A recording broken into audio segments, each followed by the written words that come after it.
আমি ভাই সবার বিয়েই বাতির কাজ করি, এই পর্যন্ত অনেক কাজ করছি, কিন্তু আমার নিজের বিয়েতেই কাজ বাতি লাগাতে পারি। তো আশা করি যদি সামনে বেঁচে থাকি ইনশাল্লাহ, এই 30 বছরের একটা ম্যারেজ অনুষ্ঠান করছি, সামনে যদি হয়তো বা করতে পারি তাহলে ইনশাল্লাহ বাতি লাগাবো। আমি এই যে প্যাচটা, এই প্যাচগুলো কিভাবে ছাড়াবেন, তাও পুরো কষ্ট করে ছাড়ানো যায়, কিন্তু মানুষের জীবনে প্যাচ ছাড়ানো যায় না। আমার জীবনে অনেকগুলি প্রোগ্রামে যে সাউন্ডের কাজ করতেছি, গায়ে হলুদ হচ্ছে, সব রেডি কমপ্লিট শেষ হয়ে গেছে, একটু পরে শুনি মেন। আবার এমনও দেখলাম যে মনে করেন যে মেয়ে কাবিন হয়ে গেছে, সবকিছু ওকে, বিয়ে হয়ে গেছে, যেদিন আপনার বৌভাত হবে পার্লারে গেছে, পার্লার থেকে না। হ্যাঁ, ওদের জীবনে বাতি জ্বলার আগে আমার জীবনে বাতি নিবে না, আমার জীবনে বাতি না, আমার বাতি নিবে। পার্টি আবার ভালো আছে, হয়তো দিয়ে দেয়, আবার কিছু পার্টি তো কথাই বলা যায় না, কারণ তার মেয়ে চলে গেছে। তো মানে এই যে পূজার কাজ আসতেছে, এই যে এখন ঘুমানোর সময় নেই, এখন কাজ কি হবে, এরকম হয়। আপনার মনে করেন যেমন দুর্গা পূজা, কালী পূজা, বা ওরসের বড় বড় কাজ, বা বিয়ের বড় বড় কাজ, তখন আমাদের প্রায় 1 সপ্তাহ 2 সপ্তাহ পর্যন্ত এই অবস্থা। না, ঘুম আসা তো প্রশ্নই আসে না, কারণ তখন চিন্তা থাকে কাজ উঠবে। এই যে আসতেছে লাইটিং, এই যে দেখেন, এই যে কাজ শেষ করে আসলো, তোমার লাইট ছাড়া তো বিয়ে হবেই না, কারণ একটা ফ্যাশন। কারণ ওই যে ওখানে বিয়ে হচ্ছে, আপনি কিভাবে বুঝবেন? বাতি লাগানো থাকলে আপনি বুঝতে পারবেন যে এটা ওর বিয়ে বাড়ি।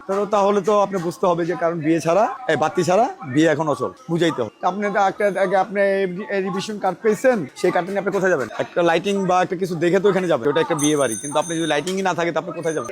আমি যদি লাইট না লাগাতাম তাহলে তো মানুষ বুঝতেই পারতো না এই বাড়িতে বিয়ে হচ্ছে, কারণ লাইট লাগানোর মজা হচ্ছে যে না এই বাড়িতে বিয়ে হচ্ছে, বোঝা যাচ্ছে। এখন প্রেমে পড়তে পড়তে এটা জীবন সঙ্গী হয়ে গেছে। করছিলাম শখে শখে, বন্ধু বান্ধব নিয়ে যাইতাম কোনো বিয়ে বাড়িতে, দেখতাম লাইটিং করতে। তখন একদিন মনে করেন খুব ভালো লাগতো। তখন এক সময় মনে করেন যে এক দোকানে পরিচয় হয়ে গেছে, সাথে পরিচয় হওয়ার পরে ওদের দোকানে যাওয়া আসা করতাম। ওইখান এই বাতির প্রেমে পড়ার পরে আর বিদেশ যাওয়া হয়নি। পরে যখন এটা প্রেমে পড়ে গেলাম আর যাওয়া হলো না, তখন এটার পিছনেই বাস ধরি। এই বাতির প্রেমে পড়ে আর বিদেশ যাইনি। আমাদের দেশে তো তখন আলোকসজ্জা খুব কম ছিল, আর লাল নীল বাতিটা মনে করেন যে একটা বিয়ে বাড়ির অনুষ্ঠানে তখন তো সবাই, এটা আমি না, সবার কাছে এটাকে একটা মানে খুব অনুভূতি লাগতো, এত সুন্দর একটা বাতি জ্বলতেছে। 1983, যদিও আমার মনে করেন একটু কলপ দেওয়া, তো যার কারণে আমাকে মনে করেন বয়সটা বোঝা যাচ্ছে না। আমি তখন থেকেই এই লাইনে, এবং প্রায় মনে করেন 88-তে আমি দোকানদার অলরেডি, আপনার নববাড়ি অলরেডি দোকান ছিল আমার ওখানে, ওই ব্যবসা করার জন্য ওনার খুব আগ্রহ ছিল যে আমার ছেলে ব্যবসা করবে। এখন এটা জীবনের সাথে অলরেডি জড়ায় গেছে। এটা হলো যখন আমি মনে করেন আস্তে আস্তে আস্তে আস্তে সাথে থাইকা থাইকা দেখলাম, বিয়ে বাড়িতে যাইতাম, দেখতাম, ওইখানে একটু আবার অনুভূতিও ছিল, মনে করেন দাওয়াত থাওয়াতের ব্যাপার স্যাপার আগে ছিল।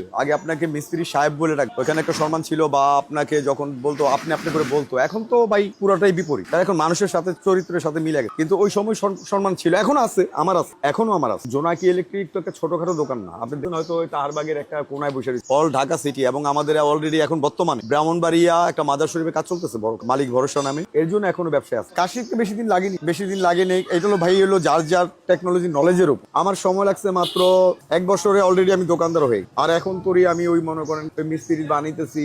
আর এখান থেকে যে মিস্ত্রিগুলি যায়, সে প্রফেশনাল একটা মিস্ত্রি হয়ে যায়। লাইটটা হলো একটা সুন্দর, আসল কথা কি, লাইট বলেন, সাউন্ড সিস্টেম বলেন, এগুলি চোখের নিশা আর হলো কানে শোনা, কানের নিশা, আর কিছুই না। কিন্তু মানুষ লক্ষ লক্ষ টাকা ব্যয় করতেছে না, কেন করছে? পেট তো ভরতেছে না। তখন ওই যে আপনার গোল গোল ক্যাপের ছিল, লম্বা লম্বা মরিচার ছিল, 3 বাল্ব ছিল, টর্চ লাইটের যে বাল্বগুলি আমরা ব্যবহার, সেগুলি। এখন তো ডিজিটাল যুগ, আস্তে আস্তে চেঞ্জ হইতে হইতে আপনার বার্মিসের কিছু মাল আসলো, বার্মিসের পর আসলো চায়না এখন এলইডি ছাড়া তো আর না। আমি রেস্টুরেন্টেও চাকরি করছি, বাবার সাথেও করছি, কিন্তু আমার ওটা ভালো লাগে, আমার কাছে এটাই ভালো লাগে। লাইটের আলো ছাড়া এখনো কিছু ভালো লাগে। এখন মৃত্যুর আগ পর্যন্ত ছাড়তে পারবো কিনা তাও জানি।